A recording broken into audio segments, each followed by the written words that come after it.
This video is going to be crazy. We're going back almost 200 years to the Dred Scott era.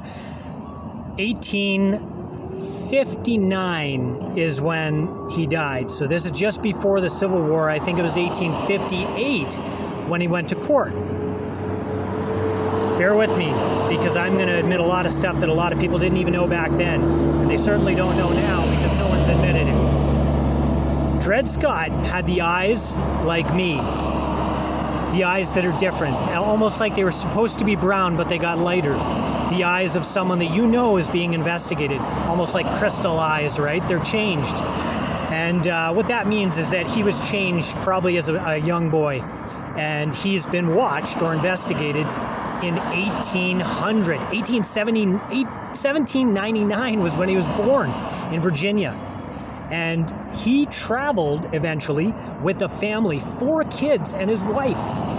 Peculiar that he would have a name like Dred, like Rasta, Scott, like English or Scottish. And Harriet was his wife's name, which is a Scottish name, I believe. So they are black people, possibly, or maybe his wife was actually mixed nationality. And they traveled from Virginia eventually. 4 kids eventually. It could have been during or after or before the traveling. And they ended up somewhere around Wisconsin, I believe, in this story that's told. And Dred Scott was actually enslaved.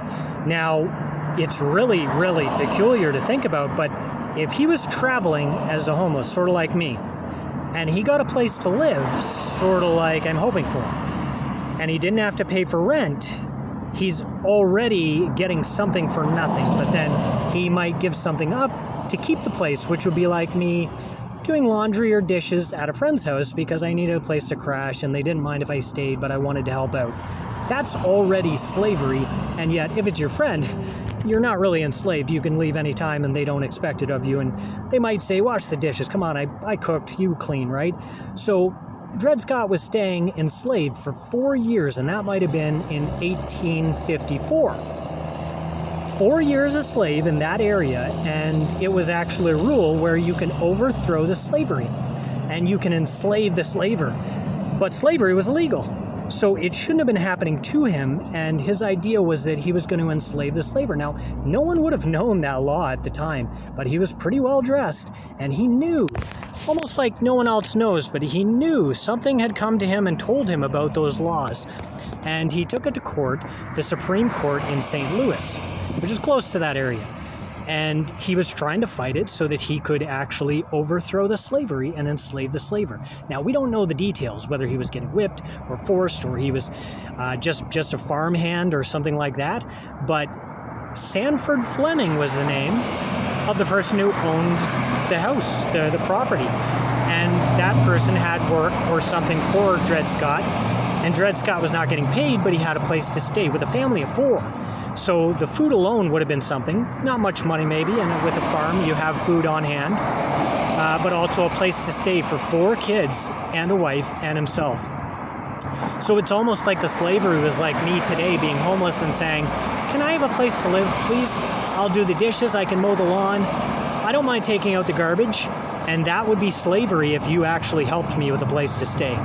However, when you know about the 4 years and you know about the rules and that slavery was illegal, and then you knew that you can overthrow the slaver and become the slaver who enslaves the slaver after 4 years, it was going above and beyond just the regular rules and breaking or making rules about what you're going through in life, right?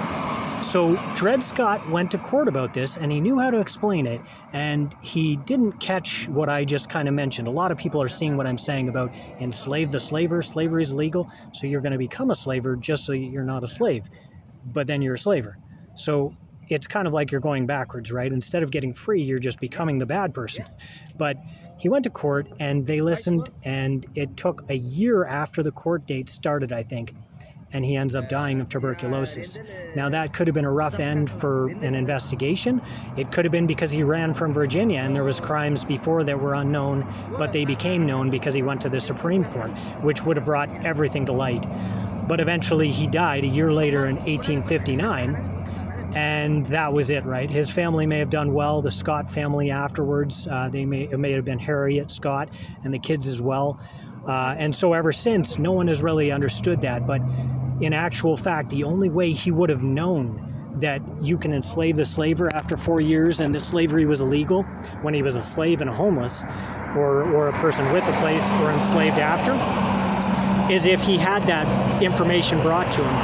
And if he had an investigation that was helping him, they would have done better than make him homeless and a slave, right?